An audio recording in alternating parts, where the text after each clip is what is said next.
All right, Chelsea fans, welcome back to another episode. That's right, of the World is Blue podcast, formerly London's Blue podcast. Your friends here, Nick and Dan. That's right, Nick with a little salute if you're watching on the YouTube, Dan here on the audio at the moment. Welcoming you back to another episode of our wonderful Chelsea podcast. So we hope you enjoy and love as much as we love putting together for you. And look, this one is our season review, because 329 days of Chelsea football this past year means that we didn't get the opportunity to release this episode, or series of episodes rather, until July. That's right. We went from August to July with Chelsea Football Club, enhancing and enriching our lives with two wonderful, beautiful, pristine trophies, a bunch of high moments, some questionable ones, and we're going to get into all that in our standard review format, which means that we rate the team, Nick. We take a look at the transfer business. We look at the players individually. We also have some awards that we dish out here. It is a top to bottom extravaganza that we're putting on for the people here in this one.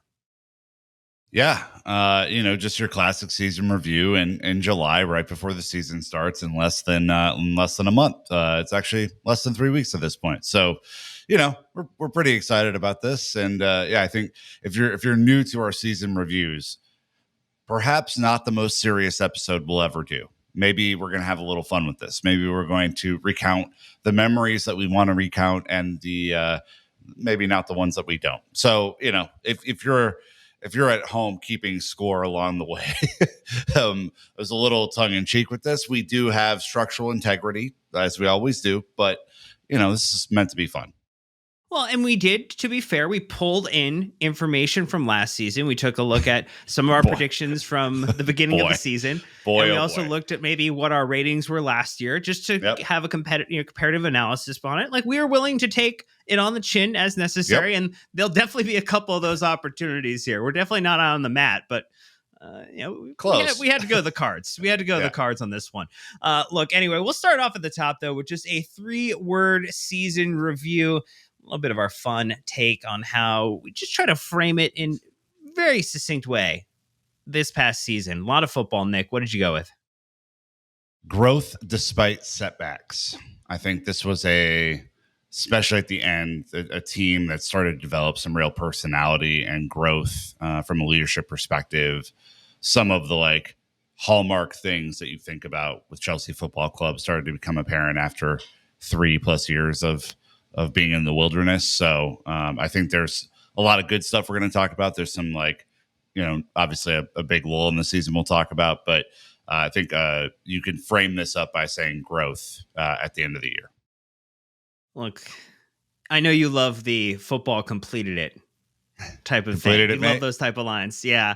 I went with completed football again. The true trophies that you needed to add to your arsenal of trophies gives you an opportunity to say that you have done what no other club has done. And regardless of how bleak it might have felt in those dark days of late December and January, Chelsea emerged victorious, absolutely awe-inspiring at the end of the season, absolutely maddening to other clubs. The absolute type of Chelsea that we love, the true heel of world football, has returned, and we are going to absolutely make you remember it for the next 4 years. It feels so good. Yeah, boy, there are a lot of rival fan bases that are in their own feelings right now about the whole thing, Dan, and that's not been fun to watch at all. Wink. It hasn't. Well, let's get into our overall team performance, because there was a lot of things that we could kind of get into. And what I'll do first, let's kind of break down where we performed across all of our competitions relative to last year. So we got a little bit of comparison. And then we'll kind of maybe just talk about that in general around our predictions for where we thought we'd be. So league position, we finished 4th. 20 wins, 9 draws, and 9 losses in the league with 69 points. If you remember last season, we finished 6th. 18 wins, 9 draws, 11 losses, 63 points. We did some ranges when we did predictions for us this last season, Nick. And so the prediction from us were you had 59 points or less, and then a 7-10 place finish, which at points in the season looked very much on. So I just want to be frank, it was very much on until a very late run there. I did go with a 66 or 65 to 69 point finish and a top six. So not that we're grading or trying to pat each other on the back or to, just have one over one another. We never do that here.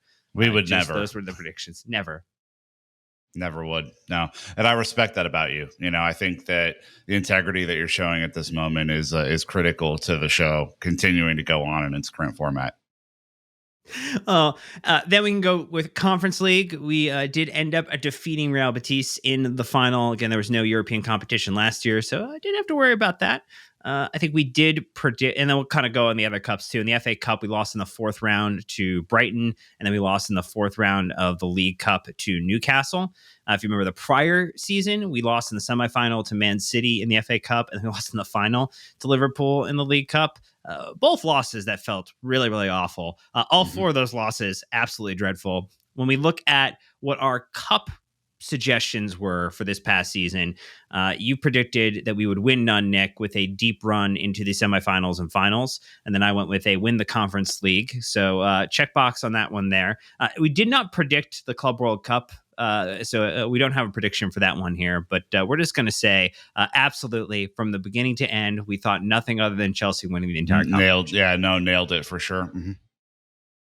So given all that, before we get into the manager, the transfer business, rating the club in general and what they did both on and off the pitch, how does that factor into a score out of 10 for your on the pitch performance for Chelsea? And just to kind of frame it, last year you gave the on the pitch performance a sixth place finish, no silverware whatsoever. You gave that a 6, and then I gave that a 5. So that's kind of anchor us on where do we think Chelsea went and what was remarkably a season over season improvement.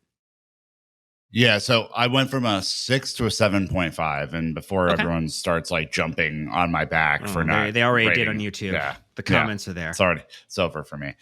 I think you have to look at the season in totality, right? This season was really one of like, I'm going to give it like 4 chapters. Okay, first chapter was like the fast start of it all, right? Chelsea out of the blocks quickly, something that I did not predict. In fact, I was like, oh man, we're gonna have a really slow start. It was a really bad transfer window to, new manager to a new league, new players, all this sort of stuff. And instead the team came flying out of the blocks and built up a pretty early lead in the race for the top 4.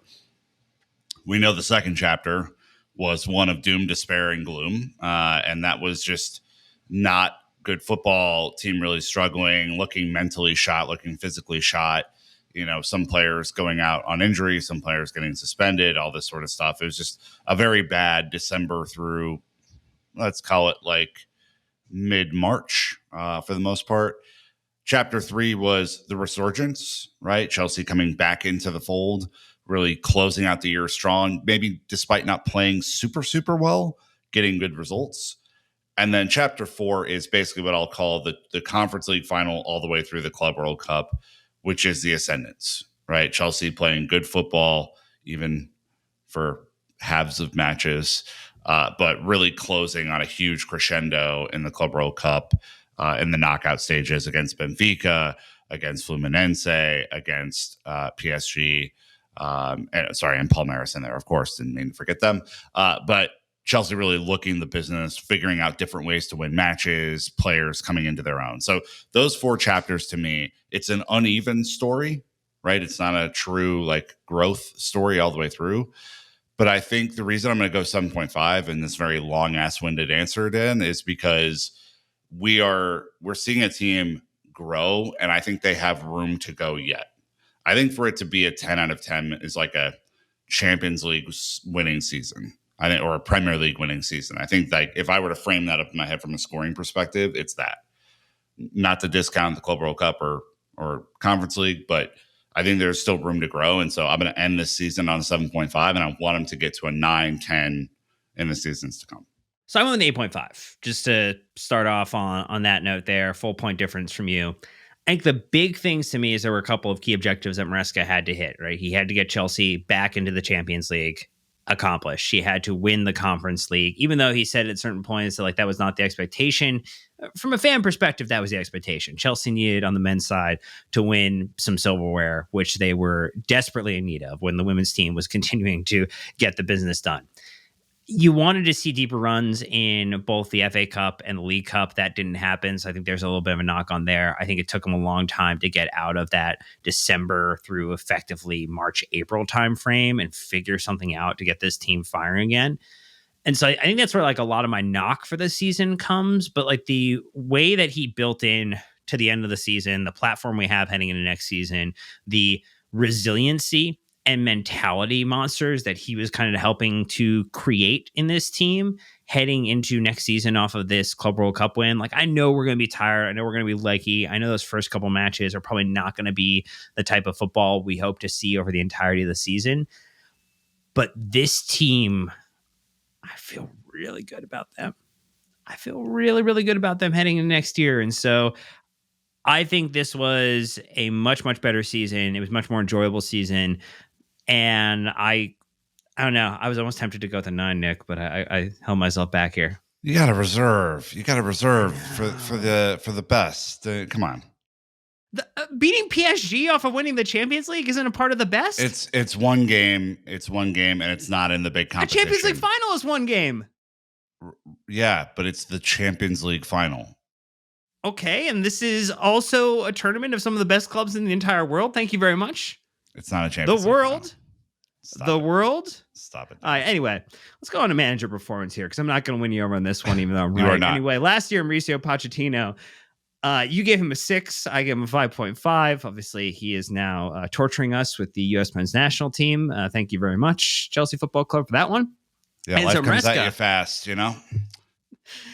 Enzo Maresca, how would you grade him then out of 10? I mean, spoiler alert, we both went with the same score here. So I went with 7.5. You went with 7.5. As it works on these long scripts, the person who writes them usually gets to put in their answers first. So I was at a strategic disadvantage on this one. But I do agree on the score because, again, I think it follows the story of the season that I said earlier, right? Fast start. The implementation of his system was slow and clunky and bad for a lot of the season. A lot of questions about his bona fides as a coach. He starts to make some strategic changes in really March all the way through to where we're talking on July 20th. Really comes into his own in the Club World Cup, where I think you start to see his personality come out a little bit more. And where he starts to make kind of bigger, bolder proclamations about where this team is going. You start to see him, I think, especially in that Benfica game that goes to extra time, celebrating like a madman because he I think, believes in where his ideology is kind of shifting to. And I think Chelsea start playing better football by the end of it. And so it's not perfect. I still have, questions for him about where he, continues to evolve as a manager and where he continues to take this team, depending on the business that is still in front of us all the way through September 1st. But I think it's a fair enough grade to give him a 7.5. 2 trophies, 2 finals done in style, growing through the hard times. I think it's a fair enough point.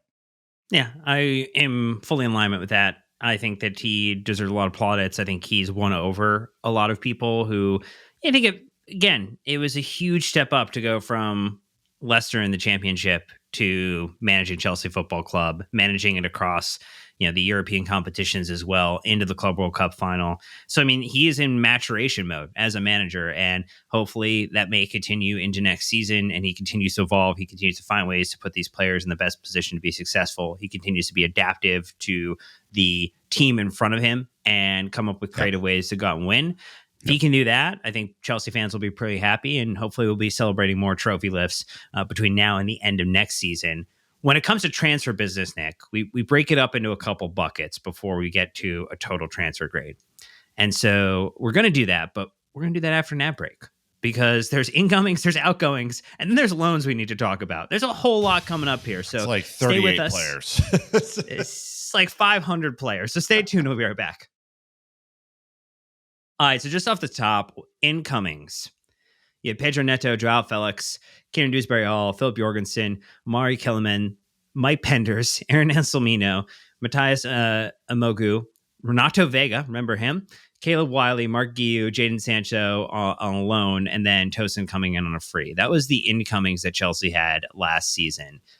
You could argue, I'm just going to go with my score first, Nick. I went with a 4 out of 10.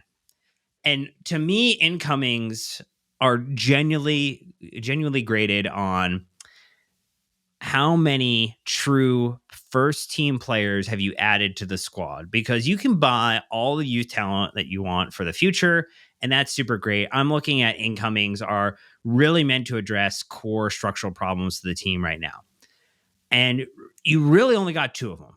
Like, to be fair, I think Pedro Neto running into and maybe at points in the season there were still some question marks on, like, can he get back to the full level here? But he ended this season phenomenally well. I mean, the Fulham goal, his performances in the Club World Cup. I mean, if you listen to the podcast that Sam and I did last week, just talking about just general kind of players and like where our squad looks heading in next season. I mean, he was like, hey, I think Pedro Neto is just like the left wing starter for Chelsea at the moment. And like that could be the reality, particularly if Cole plays out in the right. So like lots of things to potentially consider there. But to me, you have a generally bona fide like Premier League winger that you can count on and rely upon. That's phenomenal.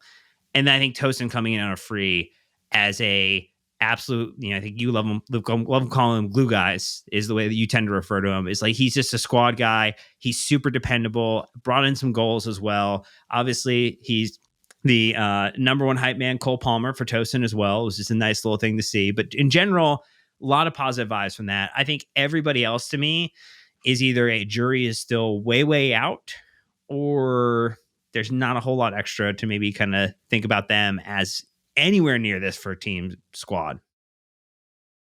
Yeah, I only went 5 out of 10, so I'm pretty close to you on this one. I think my only differences are, I think Neto, Tosin, you're correct. Those are the only two like bona fide players out of this. It was a really bad window. Let's just say it. We didn't get the second striker we needed. We messed around with Jorge Mendes for Joao Felix and are still dealing with the fallout of that. I think that it's just like it was poor business, and now the club is kind of reeling from it for the most part. I do think Jaden Sancho on a loan came, helped, and left, and that was nice for the season. I think those 14 goal contributions across all comps were good, and especially kind of scoring the final, I think is with it. I think there's some PSR gamesmanship in here with Kellyman. I think there's some PSR gamesmanship with the Conor Gallagher, Kieran Dewsbury Hall thing. There's just some like accounting shit in here that just didn't really work out.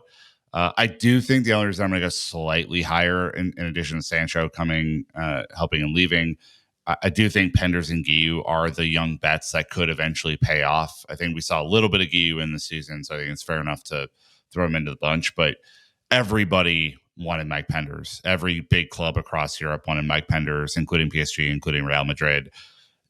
So Chelsea being able to secure that one, bring him to America for the Club World Cup, sending him to Strasbourg on loan this upcoming season, I'm going to kind of count that as a dub in here and go slightly higher. But I think you and I are both in agreement. This is the worst window of the sporting director's tenure. And I really hope that this season, it looks like this season is going to be much better than last season was already.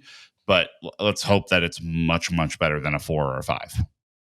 So then to outgoings, I would say the most notable, because there's a pretty long list here and there's a bunch of free transfers as well. But Ian Matson leaves, Conor Gallagher leaves, Lewis Hall, Lukaku, Hutchinson, Angelo, Cassidy, Moreira, Disasi goes on loan. So there's maybe a move out here.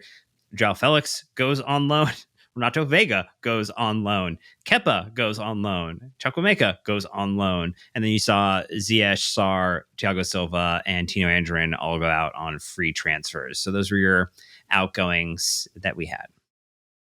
I give it an 8 out of 10 just for Lukaku leaving alone and finally being gone. Very generous of you.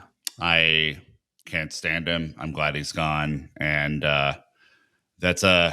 that's going to be a lesson that's learned over many, many generations of Chelsea sporting directors, is the 100 million pound striker can totally bomb their own career to get away from your club. So, let's hope that we don't ever have to deal with that again. But that was really, really terrible.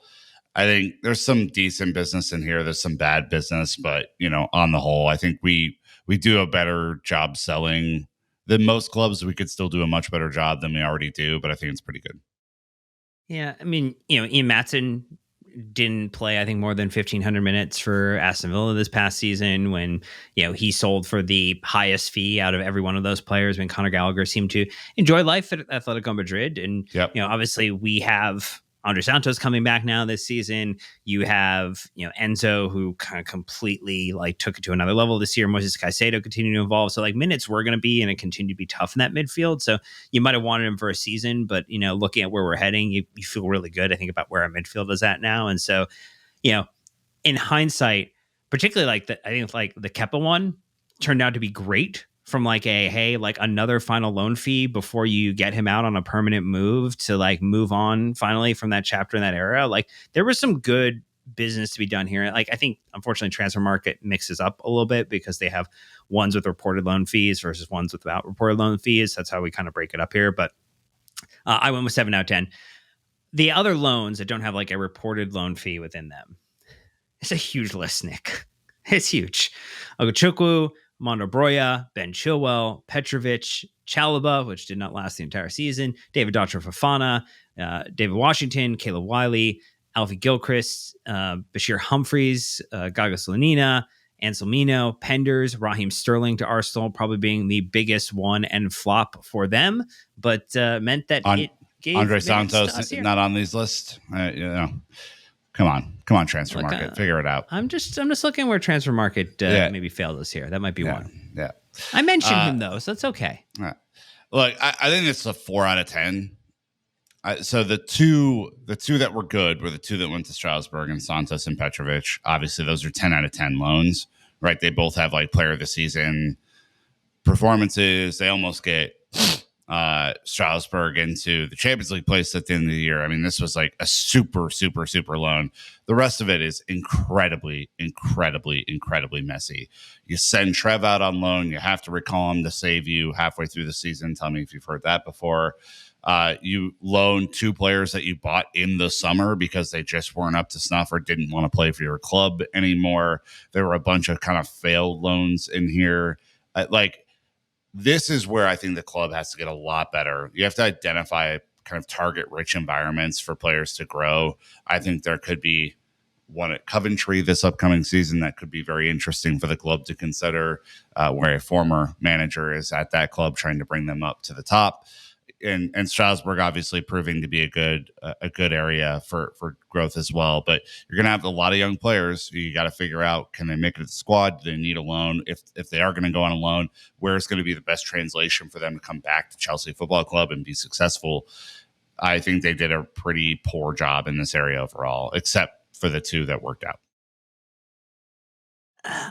So I think that maybe where I have a little bit of a different slice on this is part of the challenge too is getting players out who are not necessarily going to be plus positive to the entire side. Finding a way to get Raheem Sterling on loan in any way, shape, or form last season, no matter how you did it, that was positive in terms of giving minutes and time. There was no way Tyree George was going to get minutes if Raheem Sterling was at the club last season. I mean, so there's knock-on effects for all of these loans that Chelsea put together. And so while they're not all perfect, I think in general, you were able to increase the market value for someone like Petrovic and ultimately sell him. You gave Andre Santos an opportunity to platform and be the guy. Ogachukwu had over 2,000 minutes playing for that Southampton team. Yes, they went down, but it's still top level football experience for him. I mean, Broya getting injured again, which was kind of unfortunate.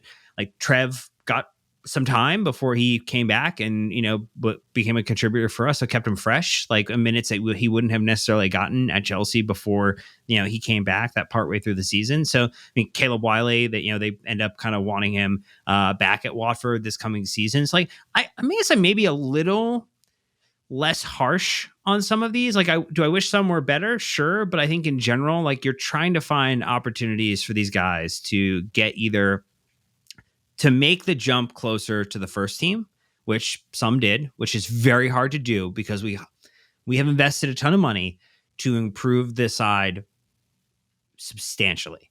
And so, like, it is going to be harder and harder for a young talent from the academy to make it into the side. Like, that's just, I think, the honest truth. And so, make that gap shorter, or put yourself in a position to get a permanent move and play the top highest level of football that you can play. And so, I think I actually did that better than I thought. I wish some of the moves had worked out better. Yes, I give it a 6 out of 10. Okay. So total grades on transfer business. What do you got, Nick? Well, and the total grades are just the averages of your score. So I was slightly higher on incomings and outgoings than you. You were slightly higher on loans than me. We end up in about the same spot relatively. I'm 5.5 out of 10. You're a 6 out of 10. I rounded up, yeah, because it would be 5.6 if I averaged out. So I gave him the benefit of the doubt. I like whole numbers occasionally. So you're half a point more optimistic than I am on the business. But I don't think this was a banner year of business for Chelsea Football Club. Let's just put it out there. I think we've had better windows. We will probably have better windows in the future. This was a like stopgap year. It really did feel like to me. All right, so let's talk about the club in general. So we now had a chance, and I think that effectively the transfer grade is effectively the sporting director grade. So I think this that kind of is like the closest way to grade them. The club, how did the club get on? So last year I gave them a 4. I think you gave them a 3 or a 5. I didn't put it in, but it was one of the two. I think you were down on it a little bit harder. I think it was a 3. I'll double check. But what did you grade the club this year? Went with a 7. Look, I think generous. There are clear areas where you can say like, hey, that's an improvement year over year. That's an improvement year over year. That's an improvement year over year. Obviously, the 2 trophies are very helpful in making that grade come to life. One of them I think was super expected. The other was certainly not expected. So you kind of balance out on that. I think despite all of that, there are some own goals that continue to happen from a sporting perspective, which we just talked about, from a commercial perspective that, we've talked about all along. At the end of the day, they're calculated risks and or gambles, depending on which side of the fence you sit on, seem to be trending in the right direction. Now, the club have to go and continue to improve year over year over year to ensure that gamble is a calculated risk and not vice versa. But I do think like there is a pathway out of the darkness that we were in just a season and a half, 2 seasons ago that genuinely feels like the first time that there's been light at the end of the tunnel for some time. The team will need to improve dramatically to get to an 8, 9, 10. But some positive signs for sure. You were 5, so it's plus 2 points. I double checked. It was you were lower than year. Me. Yeah, so you went from a 3 2 years ago to a 5 to a 7. So absolutely on the ascendancy with how Chelsea are performing here.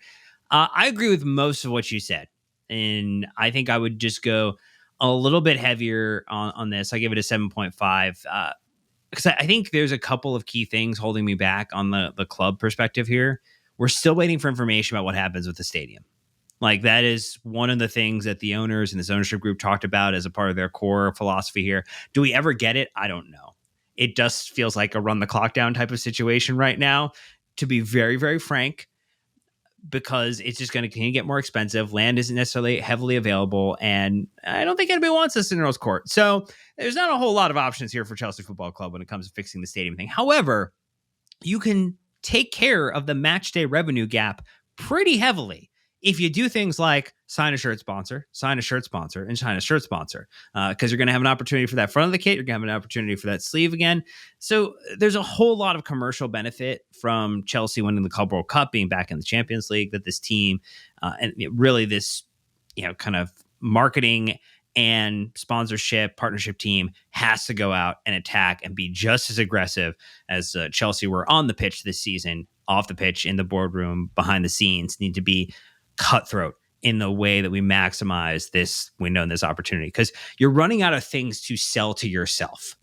You're running out of hotels to sell to yourself. You're running out of other teams like the women's team that you're able to spin off and sell to yourself. And like that is going to create a future problem when Chelsea don't have that. Now, we are continuing to do a great job of selling players, and we've shown that just heading into this summer here. Nani Madueke leaving, Petrovic, Kepa. Like we're finding ways to continue to be great at player sales, which is fantastic. You just have to, I think, really take advantage of the opportunity you provided here. So again, I think we stabilized. We won 2 major trophies. Transfer strategy still needs a little bit of work. The commercial model is completely upside down, and it has to be addressed. Yeah, I would also like throw general communication with supporters. There's a huge opportunity to improve here. The club need to figure this out because the supporters are not just going to shut up and hope for a letter in the mail. There were times during the season we were pretty pissed off and we let the club know it. I'm sure it was very uncomfortable. Matt would tell you that they probably don't care about that stuff as much, but I can't imagine it was a whole lot of fun for anybody involved from the organization's perspective to have the fans breathing down their neck on particular issues, including the ticket stuff that continues to be an issue and a whole bunch of other things. So there's some own goals here. The club needs to tighten up the comms model out to the supporters. They need to be a lot more regular in communication. And if they do that, I think they're going to find an easier time and relationship with the supporters, and that will just make everything easier. But, just deciding to hide in the ivory tower is not going to win you over the support that you hope to have, especially when you're potentially going to increase ticket prices and, limited edition jackets of the better part of £1,000 and all this sort of stuff. So you got to be smart. Yeah. All right. So we have one last ad break. When we get back, we'll start into that player score conversation here because there are a ton that we have to get through before we get to those awards as well. So stay tuned. We'll be right back. Okay. So player scores. That's right. On a scale of 1 to 10, 1 being not that great, 10 being amazing and maybe best in their category or even best in the world. I changed the format a little bit this year, Nick, because in past years we'd use like a 500-minute cutoff. And then there's a lot of players who feature just so irregularly that it doesn't actually feel, I think, very fair to grade them. So I did bump that up this year. We're at 1,000-minute cutoff. With the amount of competition in Chelsea, we're in actually very good defining line for were you really here for the entirety of the season or were you not? And if you were injured, but below that, like we should just didn't talk about you in terrible detail because like you should just be focused on recovery and we shouldn't be criticizing your performances. The only one I did not include that actually went above that mark is this Mykhailo Mudryk. Like I think there's a lot that there's not a lot to reasons. be said. Yeah. But anyway, we'll do it by position category. We'll start with goalkeeper, we'll go through defenders. And then in the second part of this episode, we'll drop later in the week, you'll get into the midfielders attack and then also those awards by the individual sections here. But look, we're not going to talk about Marcus Bettinelli, who missed the opportunity to be involved with winning the Club World Cup. Sorry, mate. And then Bergstrom, who now has left Chelsea at this point in time, but he was still a part of some of the traveling squads in the preseason. So we're going to start with Rob Sanchez. We only have 2 keepers to talk about. Very short section. Last year, Rob Sanchez from you was a 5. From me was a 4. Where did we land on Mr. Bob Sanchez? Definitely improved year over year. Not just with our scores, but in I think the overall performances. I think we both gave a 7. This is a guy who on his day can be both the best and worst keeper in the Premier League. And that is just like the reality of the Robert Sanchez experiment. I do think when there was a significant moment of change when Maresca decided to stop playing out of the back with these stupid little passes and all this sort of stuff and decided to let Robert Sanchez not freak out every time the ball came back to him, that he started to stand on his head more and have more confidence in the actual goalkeeping perspective. You do look at Chelsea's defensive year-over-year performance, and we gave up far fewer goals in this season than we did previous season. So I do think there is a market improvement. His distribution in the Club World Cup final was immaculate, and it does give you a glimpse into like what the art of the possible could be. I still think Chelsea need an upgrade in this position. I'm going to go 7, but he certainly ended the year much better than he began it. Yeah, I would say that definitely came around on him in some of those just phenomenal saves. Again, you and Matt talked about this really well about how he gambles a lot with his posts to make himself available to kind of have some of those reaction saves that are very exciting when it works out and look really, really bad when they don't, because there's just the nature of how slow-mo and video works sometimes. But again, distribution, potentially elite. I'm never concerned from like a cross claiming perspective, which I think we've had keepers in the past couple of years. I mean, the Kepa years for cross claiming took years off of our life, Nick. And so I do think there's a platform to build upon here, which I would not have said at the beginning of this season. So hats off to you, Bob Sanchez. Like there is a market improvement. There's probably still there's only a few, I would say, elite keepers you could go after. And so the question then becomes like, do you want to run with the guy and try to kind of continue to know what his weaknesses are and build a system that doesn't allow that to be exploited too heavily? Or do you try to find a lateral upgrade or a lateral move that maybe they're not as great at some things, but they kind of bring other things to the table that you need? It all depends on how you play your football. Jorgensen's the other one. Did not have a grade last year because wasn't here last year. Nick, you go with the 6, I'm on the 5. He was fine. He's not a Chelsea starting goalkeeper. I think that would be a bridge too far for him. I don't know if he'll be at the club past the summer or into next year for certain. I don't think he looks particularly big in goal. I don't think he's particularly great at any one thing. I think he helped Chelsea get through the Conference League and through a couple of games where Sanchez was not maybe in his best mode and was dropped. But overall, he's a backup keeper unless he gets a move somewhere else. So just fine, 6 out of 10. Yeah, I think that's the big thing to me. I think there are definitely some concerning games. Again, he's still a young keeper as well, though, too. So, I mean, could that improve over time? Absolutely. Do I feel like we are rocking into next season very confident about the position 2 and 3 on our goalkeeper roster? Definitely not. Definitely not. It was an odd transfer when it was made. It's still kind of an odd one to me, but case. All right, let's get through the defenders here, because some great opportunity to talk about some players here. Marc Cucurella at the top. We did not consider Josh. We did not consider Vega on this one just because they fell below that 1,000-minute mark. Cucurella, though, is a fun player to talk about, Nick. I'm on the 9 out of 10.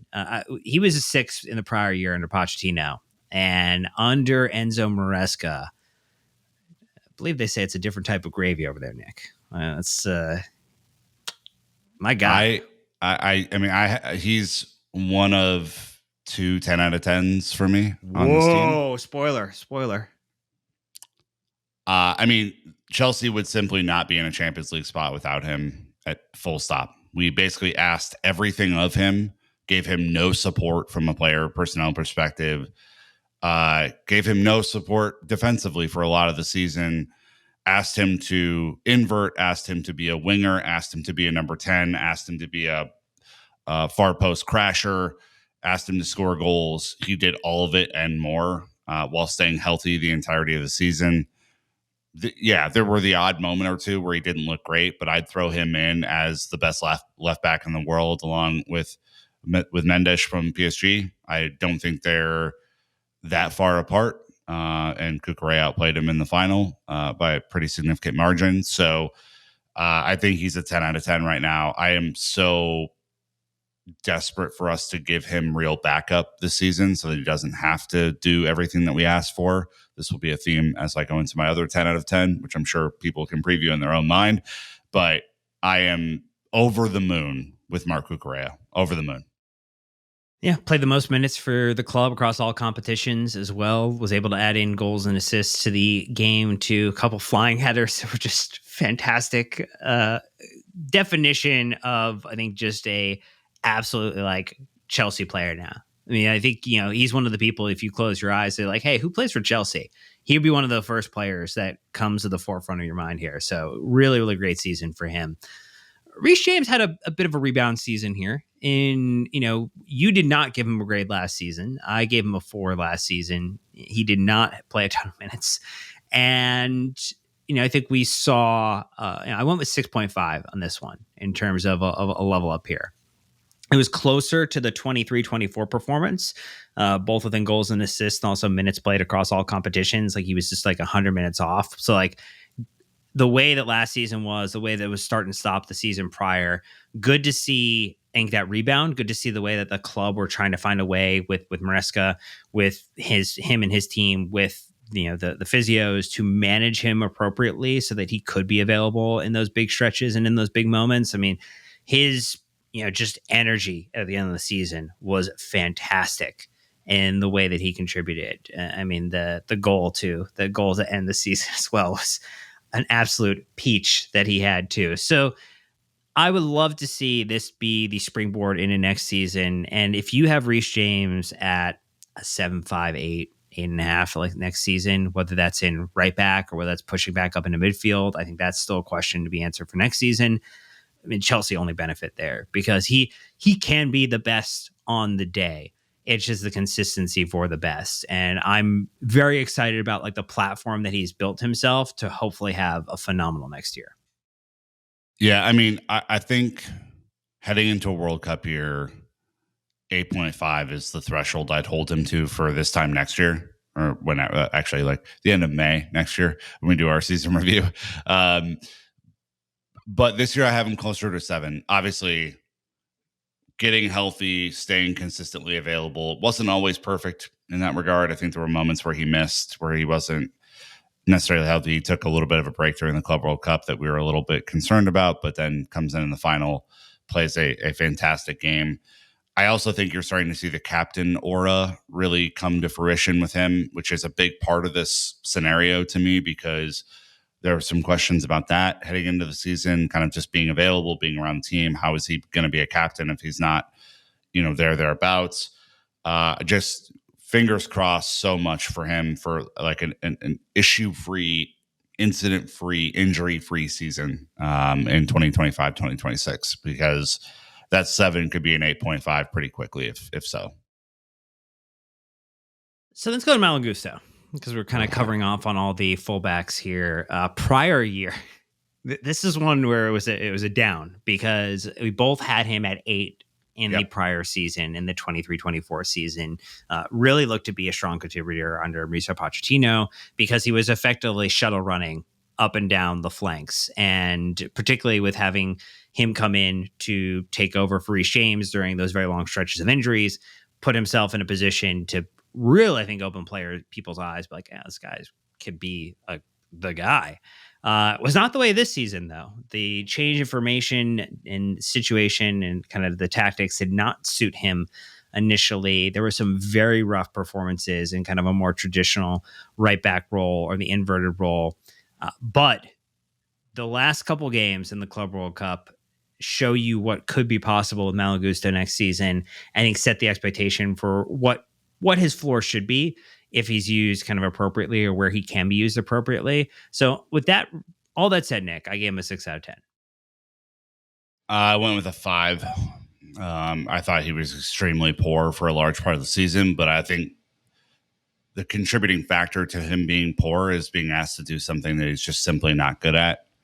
And that's the inverting kind of passing, model that was kind of thrust upon him for a large part of the year. I think when Maresca figured out that he's way better as like a winger type at the end, we saw what he could do in the Club World Cup, and that there were flashes back to the 8.0 out of last season's rankings that was a lot more palatable for a lot of fans. I was curious if he was going to be on the team and keep sell loan, which we only did a month ago. You must remember. So this is one where like Maresca is going to have to tweak the system to get the best out of him, or Chelsea need to figure out a person to come in and help, take over that role, because he's not prolific enough as a pure winger to play up top. He's not good enough as a defender to just play back. So you really need to figure out the right fit for him in the system. But yeah, it was a poor year for him overall, though I don't give him all of the blame for that. So then moving on to Levi Colwell here. Prior year, I gave him a 6. You gave him a 7. This was a big step up here for Levi Colwell. I mean, in my mind, this was the time he cemented himself as Chelsea's center back one, became the guy in that back line. And again, he's not anywhere near the Chelsea greats yet, but is he building and taking steps to say he's one of the better center backs in the entirety of the Premier League? I think he's doing that.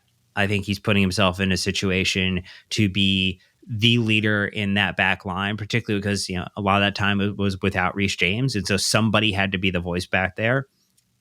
I give him a 5. I think he came on super hot at the end of the season too, with some incredible performances. Started working out some of the things that maybe frustrated us in the prior season, some of the immaturity that popped up occasionally, and either, you know, the tackles or kind of getting into it unnecessarily. Like, he took massive steps forward, both in the way he played his game, the way he helped manage that back line, the fact that he wasn't having to try to play in the weird left back type of scenario like he did the prior season. This was a really, really great developmental year for Levi Colwell. I'm super excited for what this means for him, both for club and country, actually, for, you know, the next year. Agreed on the step up for sure. I took him from a 7 last year to an 8, so I was higher last year than you were. Yeah. So I'm going to go lesser on the step up. I do think there was year-over-year improvement. I think there was a lot of year-over-year improvement at the back half of this season. I don't think he had a great first half of this year, and so I'm going to give him like a smaller bit of growth. I think when he did turn it on, you saw a guy who's not afraid to get into tackles, to defend aerially. Someone who could build into a really great player is not there yet for me. Still has some stuff to figure out, but as you'll note in the Young Player of the Year awards, there wasn't really another close option there. I mean, he was 21 to start this year, be 22 starting the 25-26 year. I forget that he's still that young at times, and I think that's on me. That's not on him. So I'll go 8 out of 10. I think the climb to 10 out of 10 is there for him if he continues on the path that he's on.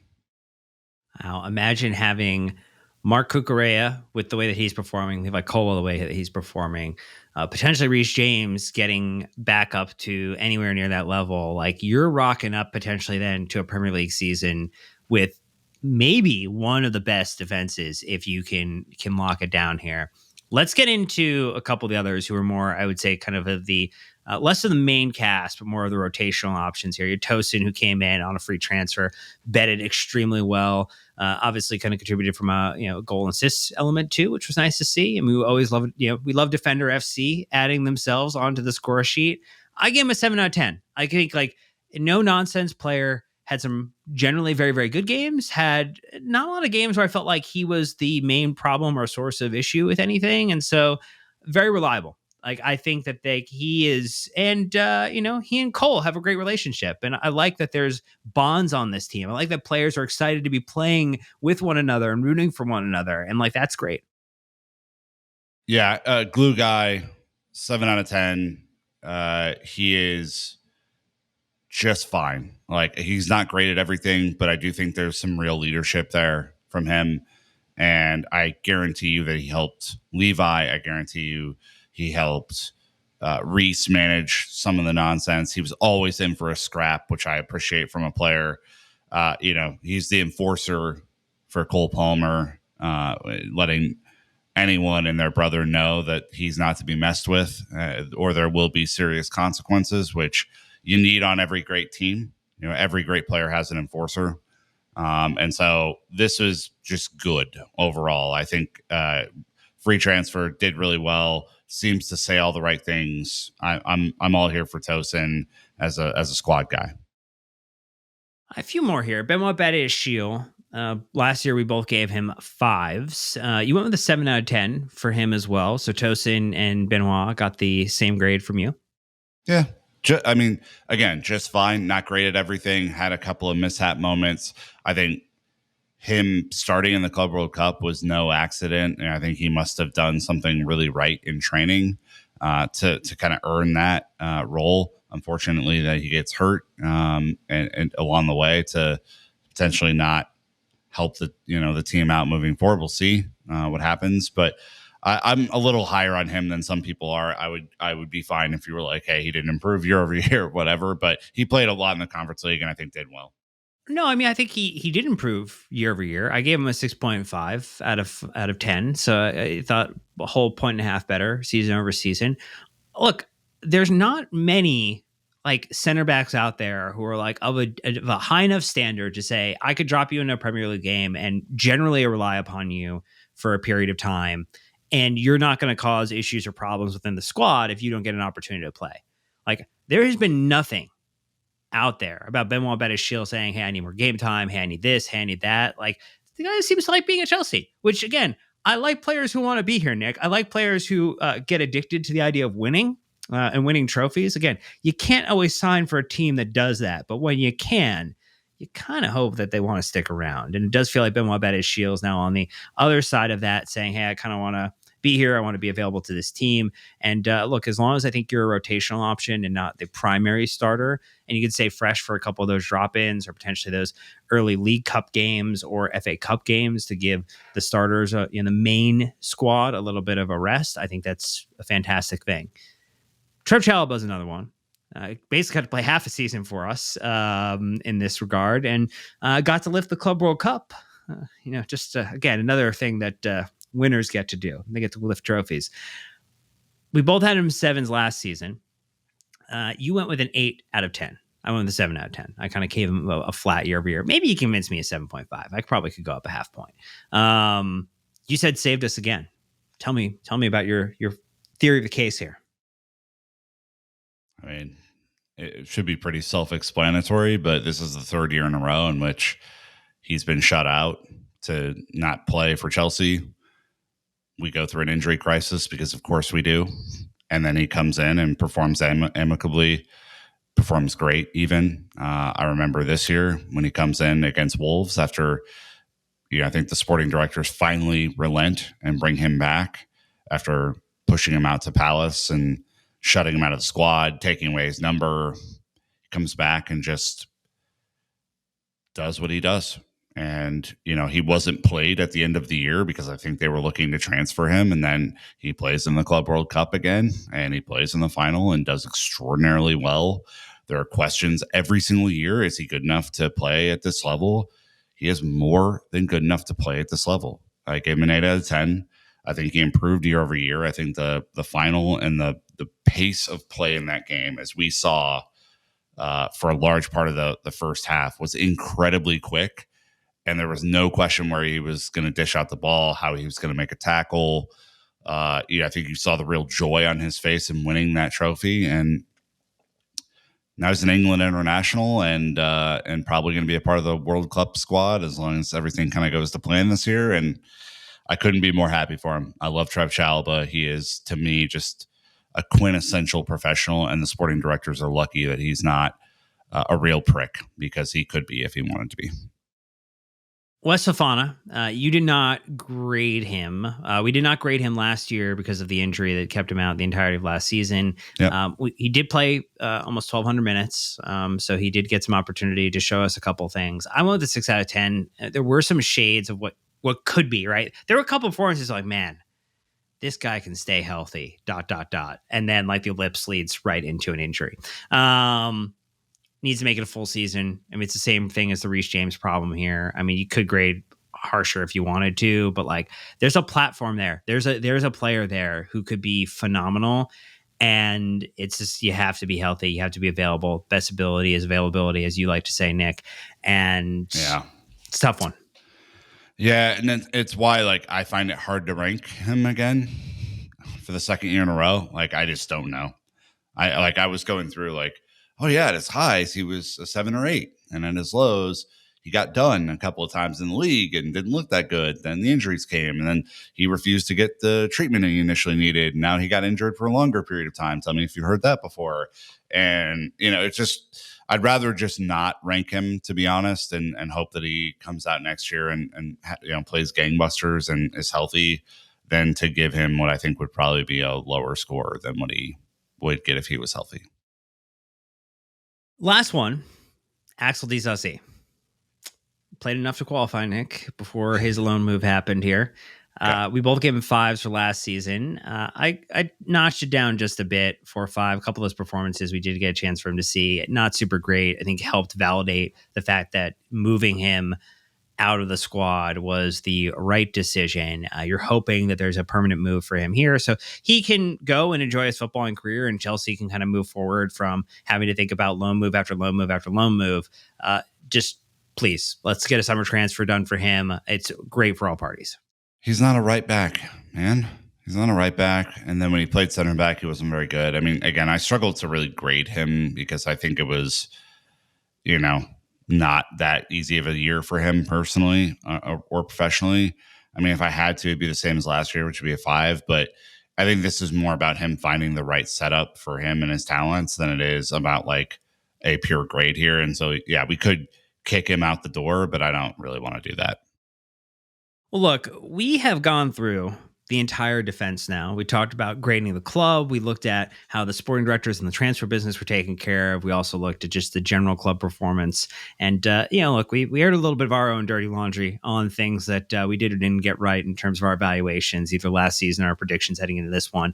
But that's the first half of our 2024-25 season review. So coming up in the next episode, we have midfielders, we have attackers, and then we also have our awards, our player of the seasons, our most improved, our shithouse moment of the season, things that people absolutely look forward to year over year. We cannot deny you, the wonderful listener or viewer, those opportunities to get in that one. But look, we'll have that one out later this week. So enjoy this one. Got more content coming your way. Really appreciate it. Don't forget to like and subscribe on YouTube. Comment on the videos as well. Let us know where we were positive in this one. We would appreciate it. There's a lot of positivity. And then you also can leave 5-star reviews on Apple Podcasts and Spotify. Always appreciate it. Don't forget to sign up for our free weekly newsletter, London's Blue Dispatch, and then get involved in our Discord community because there's a lot of fun there too. But that's going to do it for this time, Chelsea fans. So you know what to do. Keep blue flag flying high.